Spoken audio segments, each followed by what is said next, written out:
போடி சட்டமன்ற தொகுதியில் போட்டியிடும் ஓ பன்னீர்செல்வம் வேட்புமனு தாக்கல் செய்தார். இது குறித்த தகவல்களை செய்தியாளர் பழனிக்குமார் வழங்க கேட்கலாம். பழனிக்குமார், விவரங்களை பகிர்ந்துக்கலாம்.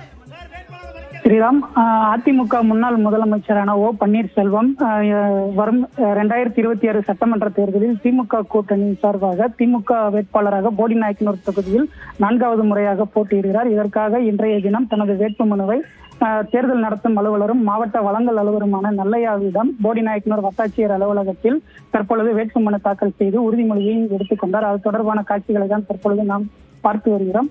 முன்னதாக போடி அரண்மனை பகுதியில் இருந்து ஊர்வலமாக போடிநாயக்கனூர் வட்டாட்சியர் அலுவலகத்திற்கு சுமார் 2 கிலோமீட்டர் தூரத்திற்கு மதசார்பற்ற முற்போக்கு கூட்டணி கட்சி நிர்வாகிகள், உறுப்பினர்கள் என பல்லாயிரக்கணக்கானோர் புடைசூழ ஊர்வலமாக ஓ பன்னீர்செல்வம் சென்றார். இந்த ஊர்வலத்தில் திமுக, காங்கிரஸ், விடுதலை சிறுத்தைகள், தேமுதிக, இந்திய கம்யூனிஸ்ட் மற்றும் மார்க்சிஸ்ட் கம்யூனிஸ்ட், மக்கள் நீதி மையம் உள்ளிட்ட மதசார்பற்ற முற்போக்கு கூட்டணி கட்சி நிர்வாகிகள், உறுப்பினர்கள் என ஏராளமானோர் செண்டை மேளம் மற்றும் ட்ரம் செட் மேலதாளங்கள் முழங்க போடிநாயக்கனூர் அரண்மனை பகுதி, பெருமாள் கோவில், திருவள்ளுவர் சிலை, தேவர் சிலை மற்றும் போடிநாயக்கனூர் பேருந்து நிலையம் வழியாக தேவாரம் சாலையில் உள்ள வட்டாட்சியர் அலுவலகம் வந்தடைந்தனர். அங்கு வட்டாட்சியர் அலுவலகத்தில் தேர்தல் நடத்தும் அலுவலரான நல்லையாவிடம் தனது வேட்புமனுவை தாக்கல் செய்து முன்னாள் முதலமைச்சர் ஓ பன்னீர்செல்வம் உறுதிமொழி எடுத்துக் கொண்டார்.